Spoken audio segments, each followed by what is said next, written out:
आज हम बताएंगे कि करवा चौथ की कथा। उससे पहले आप हमारे यूट्यूब चैनल को लाइक, सब्सक्राइब तथा शेयर करें और हाइप करना ना भूलें। चलो बताते हैं करवा चौथ की कथा। एक बार माता पार्वती शिव जी के पास जाकर पूछती है कि हे शिव जी, करवा चौथ की कथा क्या है। तब भगवान शिव जी बताते हैं कि एक बार की बात है, एक राज्य के साहूकार के 7 बेटे और एक बेटी हुई थी, जिसका नाम वीरवती थी। वीरवती अपने भाइयों की लाडली थी। उसके भाई वीरवती से अत्यधिक प्रेम करते थे, उसे तकलीफ मुसीबत में नहीं देख सकते थे। इसी तरह से वे सब हंसते खेलते धीरे धीरे बड़े होते गए। जब वे शादी के योग्य हो गए, तब उसके पिता अपने 7 पुत्रों को अपने पास बुलाते हैं और उनसे कहते हैं कि वीरवती, हमारी बेटी की शादी करनी है। इसे सुनकर उसके भाई थोड़े दुखी हो जाते हैं कि अब हमारी बहन हमारे साथ नहीं रहेगी। फिर उसके पिता समझाते हैं कि उसकी शादी किसी न किसी दिन तो करनी ही है। फिर उनके बेटे बोलते हैं कि पिताजी, क्या आपने उसके लिए कोई वर देख रहा है। तो पिताजी बोलते हैं कि हाँ, मेरे पड़ोसी राज्य के मेरे मित्र के एक बेटा है जो बहुत ही अच्छा धनवान है। तब उसके पिताजी अपने सभी बेटों को अपने पास बुलाकर कहते हैं कि आप उस राज्य में जाओ और उससे मिलकर आना, अच्छा लगे तो रिश्ता पक्का करके आना।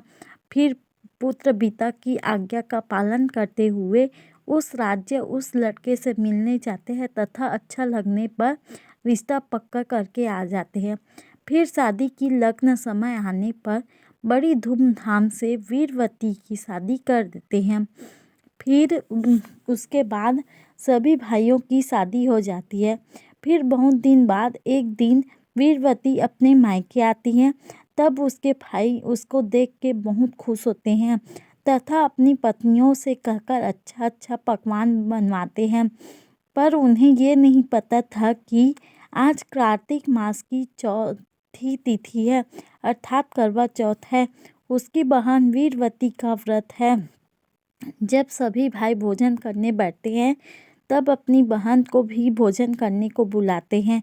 पर वीरवती बोलती है कि आज मेरा करवा चौथ का व्रत है।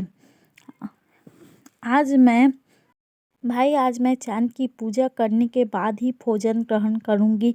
तब सभी भाई वीरवती को भूखे प्यास नहीं देख सकते थे, तो उन्होंने एक छल करने का सोचा और सभी भाइयों ने एक मशाल ले जाकर एक पेड़ के ऊपर जला दी और एक छलनी की ओट में रखकर बहन को दिखाया कि ये आया चांद, और बोला कि लो, चंद्रमा निकल आया है, अब पूजा करके व्रत तोड़ लो।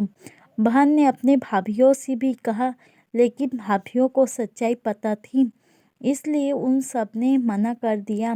जब वीरवती चंद्रमा की पूजा करके भोजन किया तो उससे पहले निवाले खाते ही छींक आ गई। फिर दूसरा निवाले में बाल निकला और फिर तीसरे निवाले ही खाने वाली थी कि पति के मृत्यु की समाचार मिला। तब उसके भाभीियों ने वीरवती को सच्चाई बतलाई कि जिसे तुमने चंद्रमा समझकर पूजा की थी, तुम्हारे भाइयों का एक छल था। तुम्हारा व्रत खंडन हो गया, इसलिए तुम्हारे पति की मृत्यु हो गई। वीरवती बहुत दुखी हुई और उसने कसम खाई कि वह अपने पति के शव का अंतिम संस्कार नहीं होने देगी, फिर उसे जीवित करेगी। अपने प्रतिव्रता होने के नाते उसे अपने ऊपर दृढ़ विश्वास था। उसने 1 वर्ष तक व्रत किया और अगले करवा चौथ पर करवा माता उससे प्रसन्न होकर वीरवती के पति को पुनः जीवित कर दिया। ये थी करवा चौथ की कथा।